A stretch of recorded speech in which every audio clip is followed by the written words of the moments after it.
Hello. Hello.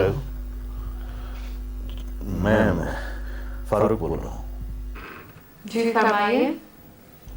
मैं असल में आपसे एक ज़रूरी बात करना चाहता हूँ। आपकी जरूरी बात से पहले मैं आपसे एक जरूरी बात पूछना चाहती हूँ। उस दिन कोर्ट में मुझे देखकर आपकी हवाइयाँ क्यों उड़ गई थी? क्या आपने पहली दफा किसी खातून वकील को देखा है? देखिए, मैं बहुत डिस्टर्ब हूँ। मेरे साथ तंज़िया गुफ्तगू मत करें। आपकी डिस्टर्बेंस देख के ही मैं उसकी वजह पूछ रही हूँ। अच्छा खैर, आप प्लीज़ मुझे सिर्फ ये बताइए कि आपके अब्बू और अम्मी का नाम क्या है? खैरियत है? मेरी अम्मी अब्बू के बारे में जानने की क्या जरूरत पड़ी है आपको? प्लीज़ फॉर गॉड सेक मेरे सवाल का जवाब दें आप। मैं आपको अपना पूरा हदूद तजुर्बा बता देती हूँ। Thank you very much. मैं इंग्लैंड में पैदा हुई थी, वहीं पली बड़ी, वहीं एजुकेशन हासिल की, वहीं लॉ किया और 2 साल से मैं पाकिस्तान में वाक़या हूँ। आपके बाकी रिश्तेदार भी बाहर रहते हैं? कुछ बाहर सेटल है और कुछ पाकिस्तान में है। लेकिन मैं आपको एक बात बताती चलूं कि मुझे पर्सनल इंटरोगेशन करने वाले लोग बिल्कुल पसंद नहीं है। I'm sorry. I'm sorry for everything. Thank you.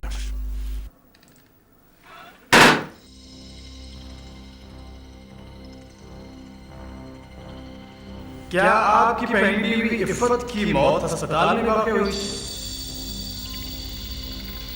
जी हाँ, अस्पताल में हुई थी। फिर आपने अपने बेटे को ये एहसास दिलाया रखा कि उसकी वालिदा की मौत एक कार हादसे में हुई। क्या मैं पूछ सकता हूँ कि आपने अपने बेटे से इतना बड़ा झूठ क्यों बोला? मैंने उससे ऐसा इसलिए कहा था कि उसकी शख्सियत पे बुरा असर न पड़े। गोया आपके अंदर एहसास से जुर्म मौजूद था। जब इफ़त अस्पताल में मौत और जिंदगी की कशमकश में मुब्तला थी, उस वक्त आप कहाँ थे? मैं अपने घर पे था। यानी दूसरे बच्चे की पैदाइश पर एक शौहर अपने घर आराम फरमा रहा है। इससे तो ये साबित होता है कि आपके बेटे ने जो इल्जामात आप पर लगाए हैं वो दुरुस्त हैं। योर ऑनर, ये बात हकीकत और सच्चाई के बिल्कुल खिलाफ है कि मिस्टर बाकिश ने अपनी बीवी को घर से निकाल दिया था। बल्कि हकीकत ये है कि वो खुद घर छोड़कर चली गई। जनाब वाला, क्या कोई औरत इतनी अहमक हो सकती है कि प्रेगनेंसी की आखिरी स्टेज पर अपने खामों से झगड़ा करे और खुद अपनी मर्जी से घर छोड़कर रात के बजे घर से बाहर निकले? लेकिन नफ्सियाती तौर पर अपसेट खातून से तो ये हरकत एक्सपेक्ट की जा सकती है। उसकी नफ्सियाती हालत इस कदर अबतर थी कि 2 मरतबा उसने मुझ पे और मेरी वालिदा पे हमला करने की कोशिश की। उसे नफ्सियाती मरीज बनाया किसे? मैं बार बार इस बात पर जोर दे रहा हूं लॉर्ड कि उसे इस हालत में पहुंचाने वाले भी ये खुद। ये एक झूठी और फर्जी कहानी है। असल हकीकत ये है कि इफ़त शादी से पहले भी मेंटली अपसेट थी, क्योंकि किसी भी आदमी का एकदम से नफ्सियाती मरीज हो जाना मुमकिन नहीं है। आपने ठीक कहा। मेरी मां एकदम नहीं, बल्कि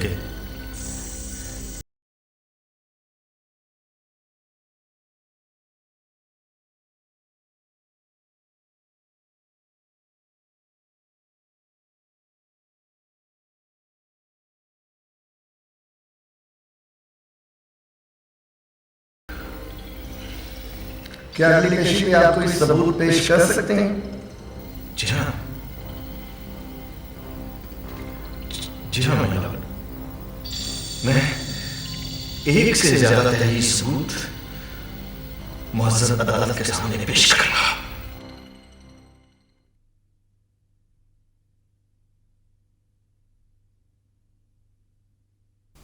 मैं ये सोच रही थी, जिन लोगों के पास बहुत दौलत होती है वो कितने खुशकिस्मत होते हैं। बेटा, अल्लाह से तंदुरुस्ती और सेहत मांगो। दौलत तो आनी जानी चीज है। अम्मी, ये बातें तो पुरानी हो चुकी हैं। आप ये देखें, अभी हमारे पास थोड़ी सी दौलत आई है और हम लोग कितने खुशहाल हो गए। जब हमारे पास बहुत ज़्यादा दौलत आ जाएगी तो ज़िंदगी कितनी खूबसूरत हो जाएगी। इसी वजह से हमारे खानदान में इज्जत बढ़ गई है। ये तो कुछ भी नहीं है, मैं बहुत लंबी प्लानिंग कर रही हूँ। बेटा, मुझे तो तुम्हारी शादियों की फिक्र है। दौलत वगैरह। अम्मी, आप इन बातों की फिक्र ना करें। बहुत जल्द हम एक नए दौर में दाखिल हो जाएंगे। मैंने आपसे कहा है ना, मैं बहुत ज़बरदस्त प्लानिंग कर रही हूँ। तुमने मुझे जो बात दी थी, किस बात? तुमने नई गाड़ी ले ली है। हाँ? अरे बहुत जल्दी जल्दी तरक्की कर रही हो। हाँ? कहाँ से ली गाड़ी? वो यहीं कंप्यूटर कॉलेज में एक लड़का पढ़ा है, उसके फादर का शोरूम है, उसी ने दिलवाई है। इसी खुशी में मिठाई खाओ।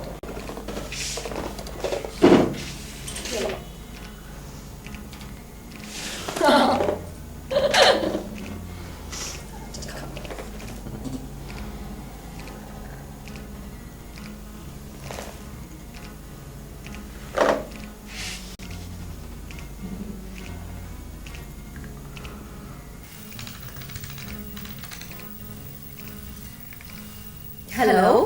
अस्सलाम आंटी। वालेकुम सलाम। बेटा, नुमान साहब से बात हो सकती है? वो तो घर पे नहीं है। कब तक आ जाएंगे? थोड़ी देर में आएंगी। आप कौन बोल रहे हो? आप नुमान साहब की क्या लगते हो? वो मेरे मामू है। आप कौन? मैं उनकी टीचर बोल रही हूँ। आज मेरी बर्थडे है, म्यूजिकल प्रोग्राम भी होगा। अच्छा, मैं जरूर कोशिश करूंगी आने की। बेटा, एक बात बताओ, आपके मामू के पास गाड़ी कौन सी है? मेरे मामू के पास दो है, एक BMW और एक मर्सिडीज। अच्छा चलो ठीक है।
हम आपस में बरसों से मिल रहे हैं, लेकिन आज तक 1000 कोशिश के बावजूद मैं ये राज पा नहीं सका कि ये मिस अधूरी क्यों है।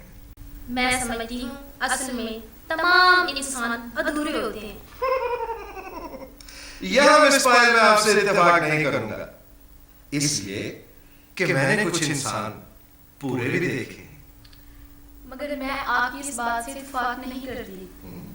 मैंने तो खुद जिंदगी में आज तक खुद को अधूरा महसूस किया है, क्योंकि इसके अंदर एक अजीम फनकार छुपा हुआ है। जब तक वो बाहर नहीं आता, ये खुद को अधूरी महसूस करेगी। आहा, एक और अच्छी बात हो गई। एक्सक्यूज मी मिस, क्या इस अजीम फनकार को बाहर निकालने में मैं आपकी कोई मदद कर सकता हूँ? No thanks. ये फनकार मैं खुद बाहर निकाल सकती हूँ। आप तो खामखा तकल्लुफ कर रही हैं। आप फरमाइए ना, इस सिलसिले में आपकी कोई मदद कर सकूं तो मैं हाजिर हूँ। अब आपको पता चला कि इसका नाम अधूरी क्यों है? मिस पायल, भाई मेरा एक गोल्डन और कीमती मशवरा है आपके लिए। आप ऐसे कीजिए, कोई अधूरा ढूंढ के इनकी शादी कर दीजिए, क्योंकि शादी बाज़ औक़ात अधूरे लोगों को पूरा करने में बड़ा मुस्बत किरदार अदा करती है। जी सॉरी, मैं इतनी छोटी सी उम्र में शादी करके अपनी मार्केट खराब नहीं करना चाहती। ओह, आई सी, आई एम सॉरी, मुझे नहीं पता था आपकी उम्र इतनी छोटी है। मैं अपने अल्फाज वापस लेता हूँ।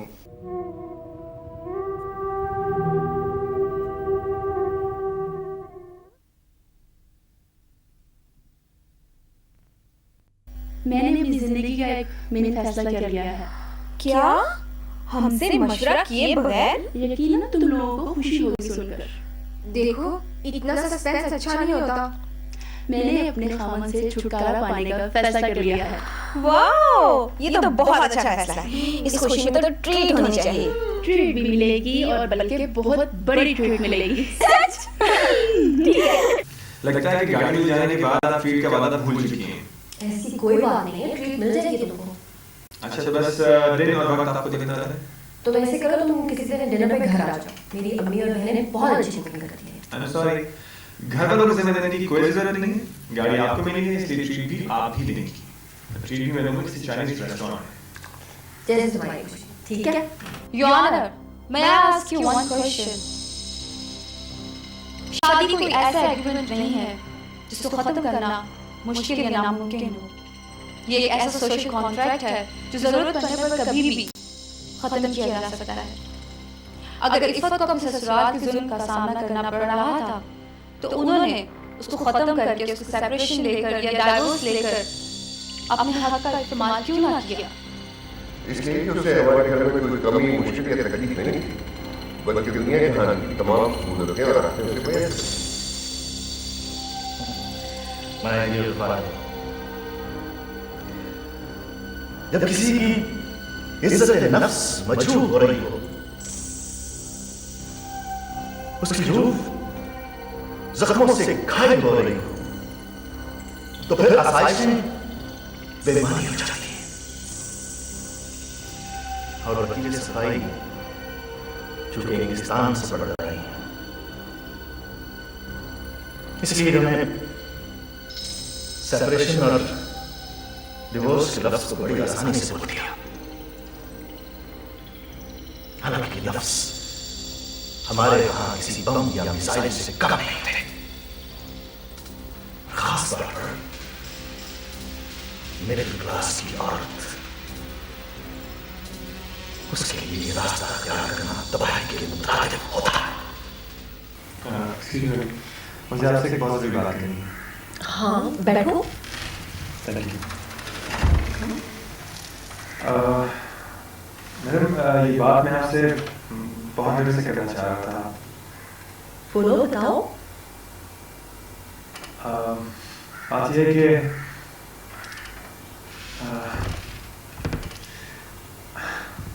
मैंने कंप्यूटर कॉलेज में सिर्फ आपके लिए दाखिला लिया है, वरना मुझे पढ़ाई लिखाई का खास शौक नहीं है। इसके लिए कि हमारी फैमिली को अल्लाह ताला ने हर तरह से नवाजा हुआ है। एक्चुअली मैंने आपको पहली बार एक दुकान पे देखा, literally fell in love with you, believe मी।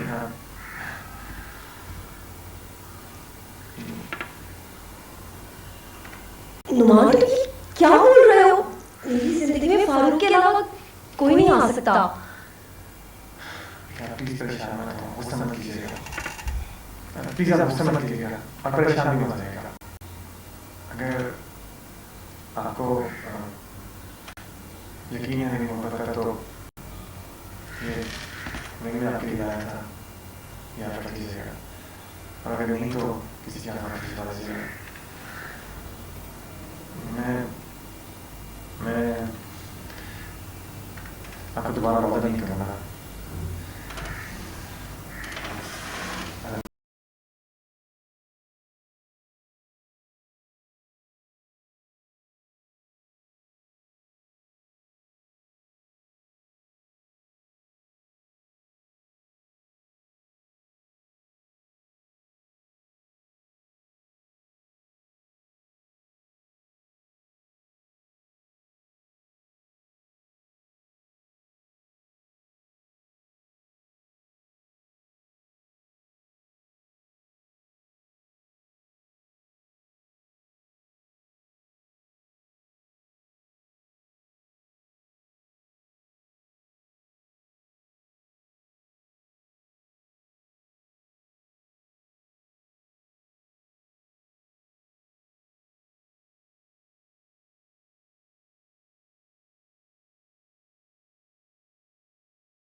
सब चीजें कहाँ रखी हूँ?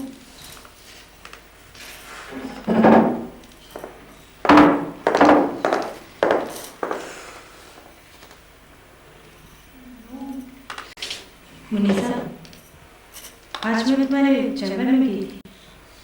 ये मामा मुझे सेक्रेटरी ने बताया तो आप रुक जाती हैं, कोर्ट से 5 मिनट में वापस आ गई।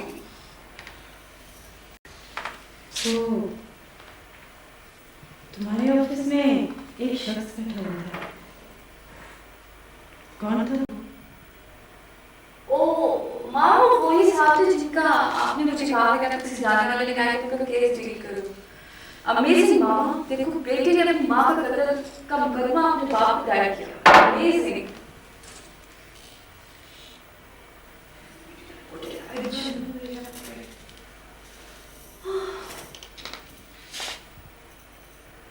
मामा, क्या हुआ? कुछ परेशान लग रही है? Are you okay?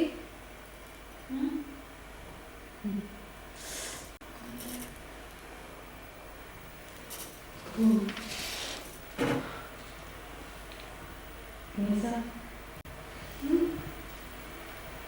वो शख्स